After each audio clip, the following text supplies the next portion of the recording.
Hello बच्चों, मैं शंकर देव शर्मा, प्रवक्ता हिंदी, आज आपके सामने एक नए विषय के साथ उपस्थित हूँ। हर घर पाठशाला में हमारा आज का विषय है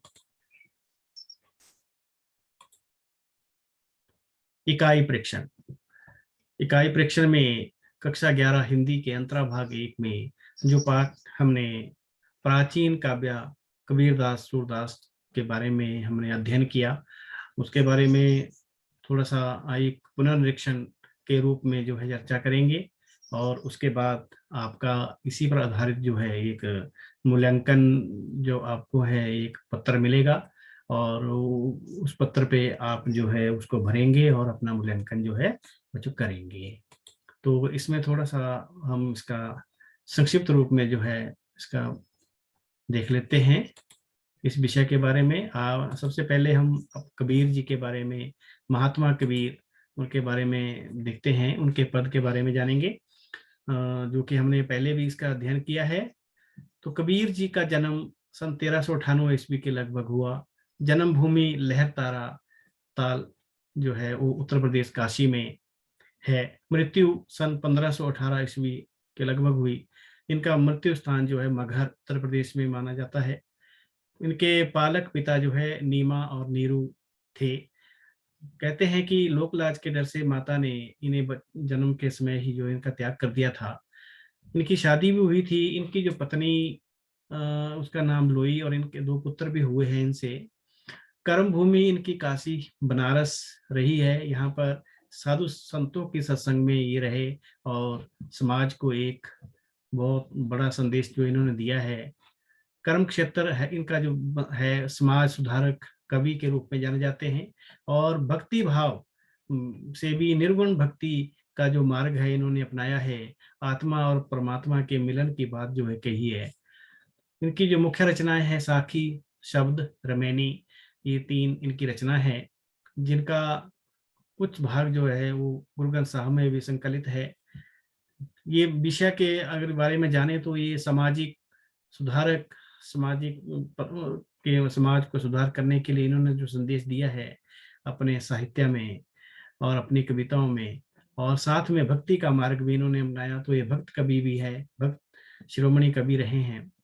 भाषा जो है इनकी सदुक्कड़ी पंचमेल खिचड़ी भाषा है, क्योंकि बच्चों एक तो ये कभी स्कूल नहीं गए, कागज मसी छुए नहीं, कलम गही ना हाथ, मतलब कागज और स्याही को या कलम को कभी हाथ में नहीं पकड़ा। तो ये निरक्षर, लेकिन साधु संतों की बहुत विलक्षण प्रतिभा वाले जो व्यक्ति थे। तो इनकी जो भाषा है सत्संग वाली साधुओं की सदुक्कड़ी भाषा है, पंचमेल खिचड़ी के नाम से भी हम इनको जानते हैं। तो इस प्रकार थोड़ा संक्षिप्त में हमने कबीर जी के बारे में यहाँ पर जाना। अब बच्चों इनके जो हमारे पाठ्यक्रम में जो पद है इनके बारे में संक्षिप्त रूप में जान लेते हैं। तो इनका जो पहला पद है ये हमारे जो हिंदू और मुसलमान जो 2 जातियां हैं इनके बारे में, इनकी आडंबर कुरीतियों के बारे में जो है इन्होंने यहाँ पर हमने पीछे भी अध्ययन किया है इसका, इस पद का विस्तृत रूप में। तो यहाँ पर अरे इन दोन राह न पाई, हिंदू अपनी करे बढ़ाई, गागर छोड़ न देई, वैश्या के पायन तर सोवे, यह देखो हिंदुआई, मुसलमान के पीर औलिया मुर्गा मुर्गी खाई, खाला केरी बेटी ब्याए घरी करे सगाई, बाहर से एक मुर्दा लाए धोए धाए चढ़वाई, सब सखियां मिल जीवन बैठी घर भर करे बड़ाई, हिंदुन की हिंदुआई देखी तुर्कन की तुर्काई, कह कबीर सुनो भाई साधु कौन रहा है जाई। तो बच्चों इसमें प्रसंग भी हम करेंगे, जैसे प्रसंग बताया गया है। तो अब थोड़ा सा एक सारांश के रूप में व्याख्या देख लेते हैं। अरे इन दोनों राह न पाई, कबीर जी कहते हैं कि इन दोनों जातियों हिंदू और मुसलमान दोनों को कोई मार्ग नहीं सूझ रहा है।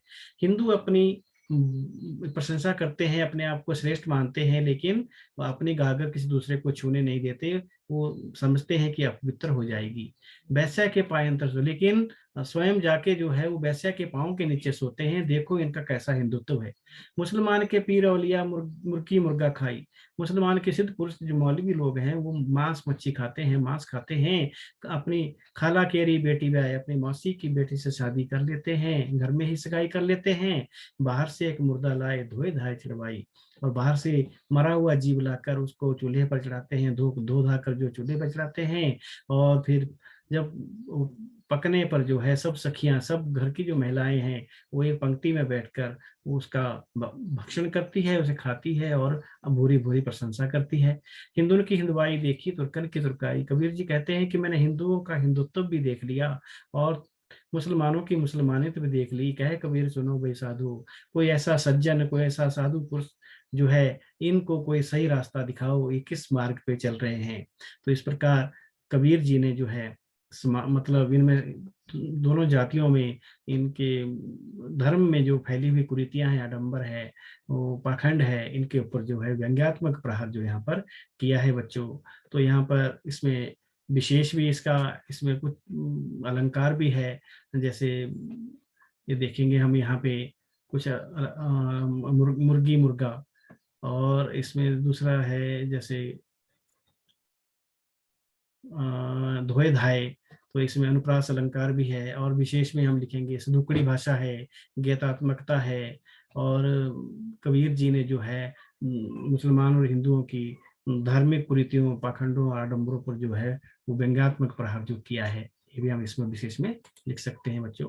दूसरा पद है, बालम आओ हमारे गहरे, तुम बिन दुखिया देहरे, सब कोई कहे तुम्हारी नारी, मोको लगत लाज रे, दिल से नहीं लगाया तब लग कैसा स्नेह रे, अन्न न भावे नींद न आवे, ग्रीवन धरे न धीर रे, कामिन को है बालम प्यारा, ज्यों प्यासे को नीर रे, है कोई ऐसा परोपकारी, पिपसो कहे सुनाए रे, अब तो बेहाल कबीर भयो, बिन देखे जिब जाए रे। मतलब इस पद में बच्चों यहाँ पर कबीर जी ने आत्मा और परमात्मा के मिलन की बात की है। अपनी आत्मा को जो प्रेमिका के रूप में और परमात्मा को जो है वो प्रेमी के रूप में मानते हुए जो यहाँ पर कहते हैं, बालम आओ हमारे घेरे, हे प्रियतम, हे मेरे पति, आप कभी हमारे घर आ जाओ, हे ईश्वर कभी हमारे घर आ जाओ, तुम बिन दुखिया धीरे, ये शरीर तुम्हारे बिना अत्यंत दुखी है, सब कोई कहे तुम्हारी नारी, मुझे हर कोई तुम्हारी प्रेमिका, तुम्हारी पत्नी कहता है, मोको लगत लाज रे, और इससे मुझे जो है शर्म आती है, दिल से नहीं लगाया तब लग कैसा स्नेह रे, जब तक तुम आते नहीं, मुझे हृदय से नहीं लगाते, तो मैं कैसे जानूं कि मेरा जो प्रेम है वो आपके प्रति सच्चा है, या आपका जो प्रेम है मेरे प्रति सच्चा है। अन्न भावे नींद ना आवे, मुझे इतनी व्याकुल, इतने दुखी कबीर अपने को मानते हैं, अपनी आत्मा को, कि अन्न न भावे, कि खाना पीना भी अच्छा नहीं लगता, नींद नहीं आती, और घर और बाहर कहीं भी जो है धैर्य जो है वो प्राप्त नहीं हो रहा है। कामिन को है बालम प्यारा, ज्यों प्यासे को नहीं रहे। कबीर जी कहते हैं कि एक पत्नी को, एक प्रेमिका को अपना पति, अपना प्रेमी इतना प्रिय होता है जैसे एक प्यासे व्यक्ति को जो है जल की आवश्यकता होती है कोई ऐसा परोपकारी, पिपसो कहे सुनाए रे, कोई ऐसा परोपकार करने वाला कोई व्यक्ति कोई है जो मेरे प्रियतम से जाकर मेरा हाल कह दे, अब तो बेहाल कबीर भयो, एक अब कह दे कि कबीर जो है, कबीर का जो बहुत बुरा हाल है, बिन देखे जिब जाए रे, और जब तक आपके दर्शन नहीं होते, आपसे मिलन नहीं होता, तब तक मेरे प्राण नहीं छूट सकते। तो बच्चों इस प्रकार इसमें भी अलंकार है, जैसे ज्यों प्यासे को नीर में, उत्प्रेक्षा अलंकार है, बड़ा प्यारा उदाहरण है। और इसमें अनुप्रास अलंकार तो बीच में है ही है, उसको लगत लाज रे, और अब तब लग इसमें अन्न भावे नींद ना ग्रीवन धरे न धीर, इसमें भी अनुप्रास अलंकार है बच्चे। तो अब और इसमें कबीर की जो है आत्मा और परमात्मा के मिलन का जो है एक सुंदर रूप जो है यहाँ पर प्रस्तुत हुआ है इस कवि इस पद में। तो इसमें कबीर जी का और सदुकड़ी भाषा है, पद छंद में जो रचना है, तो इस प्रकार विशेष भी हम इसका लिखते हैं। अब थोड़ा सा जो आगे इस पाठ के जो प्रश्न है, उन प्रश्नों के बारे में भी हम जानेंगे। तो प्रश्न चर्चा करेंगे। अरे इन दोनों रहा न पाई, कबीर का क्या है, मतलब कबीर मुसलमान और हिंदुओं को जो है कुरीतियां हैं, पाखंड आडंबर है, उनके बारे में कहते हैं इन दोनों को कोई रास्ता नहीं सूझ रहा है। इनमें के धर्म में जो अपने आप को श्रेष्ठ ये लोग मानते हैं, लेकिन काम जो है वो दुराचार वाले करते हैं, इसलिए ये किस राह पर चल रहे हैं, इनको कोई रास्ता दिखाने वाला नहीं है। अगला, इस देश में अनेक धर्म, जाति, मजहब, संप्रदाय के लोग रहते हैं, किंतु कबीर हिंदू और मुसलमान की ही बात क्यों करते हैं। बच्चों यहाँ पर विभिन्न प्रकार के हमारे भारत में मजहब जाति के लोग रहते हैं, किंतु कबीर जो है हिंदू और मुसलमान दोनों की बात करते हैं। इसलिए करते हैं कि इन दोनों की संख्या अधिक है, बहुत ज्यादा, सब सर्वाधिक है। तो यहाँ पर और इन्हीं के धर्मों में जो है बहुत ज्यादा आडंबर, कुरीतियां और पखंड है, जिस कारण से है कबीर जो है इन्हीं को सही राह दिखाने की बात करते हैं। हिंदुन की हिंदुआई देखी, तुर्कन की तुर्काई के माध्यम से कबीर क्या कहना चाहते हैं, उनकी विशेषताओं की, वे उनकी किस विशेषताओं की बात करते हैं। हिंदू की हिंदुआई देखी मतलब हिंदू जो है अपने आप को श्रेष्ठ मानता है, लेकिन वैश्या के पैर के नीचे सोता है, अपना घड़ा जो पानी का छूने नहीं देता उसको समझता है कि अपवित्र हो जाएगा। तो और वैश्या के पैरों के नीचे जाकर वो सोते हैं। इस प्रकार ये कैसे कार्य करते हैं, तो हिंदू का हिंदुत्व इसमें देख लिया। तुर्कन की तुर्काई का मतलब है कि मांस मच्छी खाते हैं, इसका भक्षण करते हैं और अपनी मौसी की बेटी से शादी सगाई कर लेते हैं, और दूसरे एक मरा हुआ जीव घर में लाते हैं, उसको धो धा के चूल्हे पर चढ़ाते हैं और फिर उसको भक्षण करते हैं। उसका घर में महिलाएं जो है बैठकर एक पंक्ति में खाती हैं और इसकी भूरी भूरी प्रशंसा करती है। तो यहाँ पर कबीर ने कहा है कि हिंदू का हिंदुत्व भी देख लिया और मुसलमान की मुसलमानियत भी देख ली कि किस राह पर चल रहे हैं। कौन रहा है जाई का प्रश्न कबीर के सामने भी था और आज भी हमारे सामने ये मौजूद है। उदाहरण से स्पष्ट कीजिए जी बेटा। तो ये बिल्कुल सही बात है कि कबीर के सामने भी पाखंड, आडंबर इन दोनों जातियों के धर्मों में फैला था, और आज भी हमारे समाज में इस प्रकार की कुरीतियां, पाखंड, आडंबर जो है फैला हुआ है। वैसे ही वो उसी प्रकार का समाज है। तो कबीर जो है वो इस चीज को मतलब प्रेरणा देते थे, उनको समझाते थे कि सही राह पर चले। और आज मतलब इससे ज्यादा, उस समाज से ज्यादा जो है आज हमारे समाज में ये कुरीतियां जो है फैली हुई है, इनको कोई रास्ता दिखाने वाला भी नहीं है। बालम आओ हमारे के दूसरे पद का जो प्रश्न है बेटा कि बालम आओ हमारे, किसका आह्वान कर रहा है, कबीर जो है, तो कवि जो है। तो इसमें बच्चों कबीर जी जो है अपनी आत्मा को प्रेमिका के रूप में और परमात्मा को प्रेमी के रूप में मानते हुए अपने प्रेमी को अपने घर में आने का निमंत्रण देते हैं कि बालम आओ हमारे घेरे, तुम हमारे घर में आओ। मेरा जो ये शरीर है व्याकुल है, तुम्हारे बिना मैं अत्यंत दुखी हूँ। सब लोग मुझे तुम्हारी नारी कहते हैं, तुम्हारी पत्नी कहते हैं, मुझसे इसमें मुझे लाज आती है। इसलिए मेरे घर आ जाओ और मैं तुम्हारे दर्शन के लिए प्यासी हूँ। अन्न भावे नींद ना आवे। तो अपने प्रेमी परमात्मा से मिलने के लिए कबीर की जो आत्मा है वो इतनी दुखी है कि उसे ना तो खाना पीना अच्छा लगता है, ना नींद आती है। और ऐसी स्थिति में वो जब तक मिलन नहीं हो जाता, कबीर कहते हैं जब तक जो उनके प्रेमी, उनके ईश्वर साक्षात उनके सामने नहीं आते, तब तक जो है उनको ना नींद लगेगी, ना भूख लगेगी, ना नींद आएगी। तो इस प्रकार वो अपने ईश्वर को निमंत्रण देते हैं आने का। कामिन को है बालम प्यारा, जो प्यासे को नीर है। इसमें ये कहते हैं कि अपने जो प्रेमी होता है, पति होता है, पत्नी को या प्रेमिका को वो सर्वप्रिय होता है, इस प्रकार प्यारा होता है जैसे एक प्यासे व्यक्ति को नीर की जल की आवश्यकता होती है। तो कबीर यहाँ पर कहते हैं कि आप एक बार आ जाओ, हे मेरे प्रेमी, हे मेरे ईश्वर, जो मुझसे आके मिलो, ताकि फिर मैं आपके दर्शन करूं और मेरी मुक्ति हो जाए। तो बच्चों अब आगे थोड़ा सूरदास जी के बारे में चलते हैं, उनका संक्षिप्त परिचय जानते हैं, उनके पदों का भी।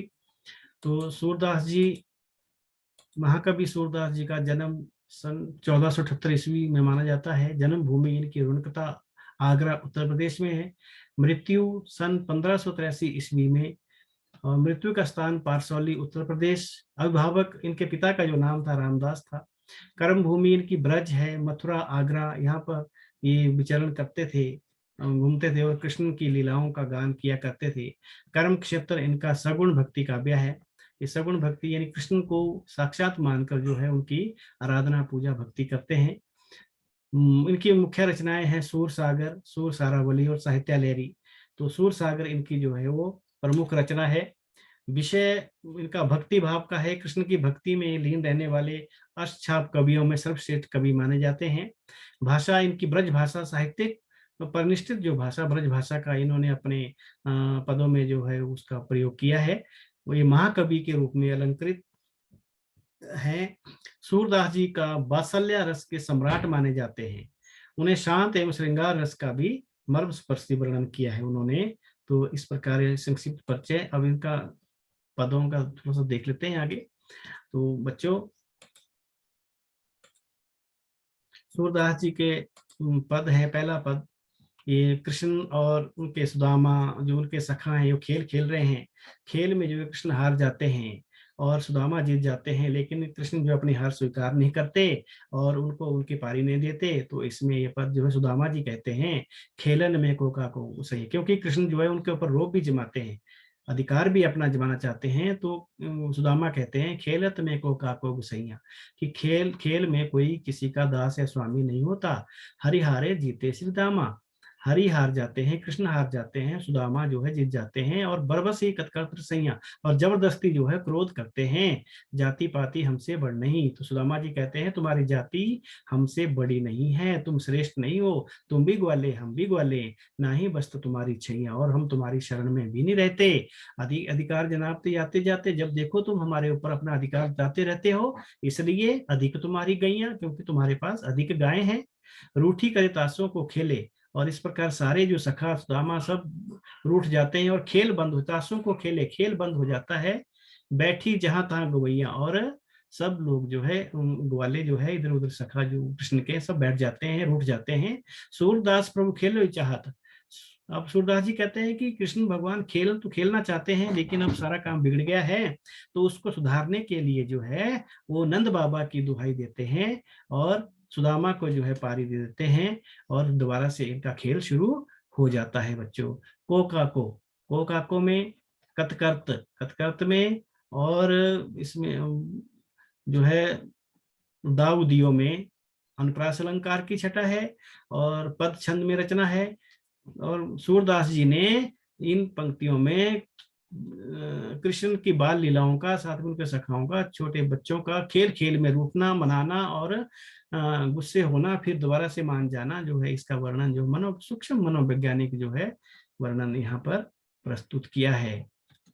तो बच्चों, अगला जो पद है, ये मुरली और गोपियों का आपस में ईर्ष्या भाव है। गोपियां कहती हैं कि मुरली जो है कृष्ण के नजदीक रहती है, कृष्ण को अच्छी लगती है, हम उनसे दूर रहते हैं, हमारी तरफ कृष्ण ध्यान नहीं देते हैं मुरली की वजह से। तो मुरली तऊ गोपाल भावती, मुरली जो है कृष्ण को अच्छी लगती है। सुनरी सखी यद्यपि, एक गोपी दूसरी गोपी से कहती है कि मुरली जो है कृष्ण को इतनी अच्छी लगती है, यद्यपि नंदन लाला ही नाना भांति नचावती, जबकि वो कृष्ण को विभिन्न प्रकार के नाच नचवाती है।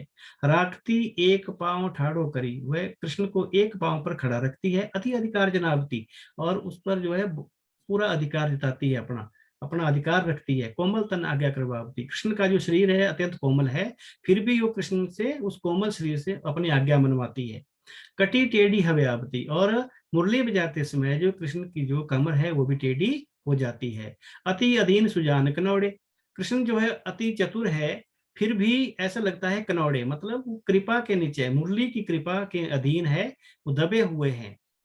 गिरधर नार नवाबती, जब कृष्ण मुरली बजाते हैं तो उनकी गर्दन जो है वो भी झुक जाती है, जो कि गिरधर जिन्होंने की गोवर्धन पर्वत को अपनी उंगली पे उठाया है, मुरली के कारण उनकी गर्दन तक झुक जाती है। आपुन पड़ी अदर सज्जा पर, स्वयं मुरली तो है कृष्ण की अदर सज्जा, मतलब होंठों रूपी सैया पर जो आराम से पड़ी रहती है। कर पल्लव प्रटावती, और कृष्ण की उंगलियां जो है अपने ऊपर फिराती रहती है और अपने पांव कृष्ण की उंगलियों से दबाती रहती है। भ्रिकुटी कुटिल नैन नासापुट, और जब कृष्ण मुरली जाते हैं तो उनकी भवें तन जाती हैं। नैन नासापुट, और उनका नाक का जो नथुना है वो फूल जाता है। नासापुट मतलब अग्रभाग इसका नाक का। हम पर कोप करवाती हो, तो ऐसा लगता है कि कृष्ण जो है हम पर क्रोध कर रहे हो, इस मुरली की वजह से कृष्ण हम पर क्रोध करते हैं। सूर प्रसन्न जानी एकोचिन, सूरदास जी कहते हैं कि कृष्ण को एक क्षण के लिए भी प्रसन्न जानकर जो है, जो मुरली जो है एक क्षण प्रसन्न नहीं रहने देती, और जब मुरली वो बजाते हैं तो उनका धड़ से जो है, धड़ की सिर जो है धड़ को मतलब डूल जाता है, टेढ़ा हो जाता है सिर भी उनका मुरली बजाते समय। तो इस प्रकार यहाँ इन पंक्तियों में सूरदास जी द्वारा सौतिया ढहा एक मतलब जो है गोपियों का प्रस्तुत किया है। एक श्रृंगार जो है वो वियोग श्रृंगार का यहाँ पर मार्मिक चित्रण है। और इसमें कुछ अलंकार भी है बच्चों, जैसे कि अति अधिकार और कर पल्लव और इसमें अद्र सज्जा पे रूपक अलंकार है। अति अधिकार में अनुप्रास अलंकार है बच्चों। नार नवावती में अनुप्रास अलंकार है। पद छंद की कविता है, ज्ञातात्मकता है, माधुर्य गुण है। और इस प्रकार यहाँ पर हमने इसका पद का जो वर्णन पहले भी हमने ये विस्तृत रूप में जो किया है। अब आगे देखते हैं। आगे हमारे पास यहाँ पर प्रश्न चर्चा करते हैं थोड़ी।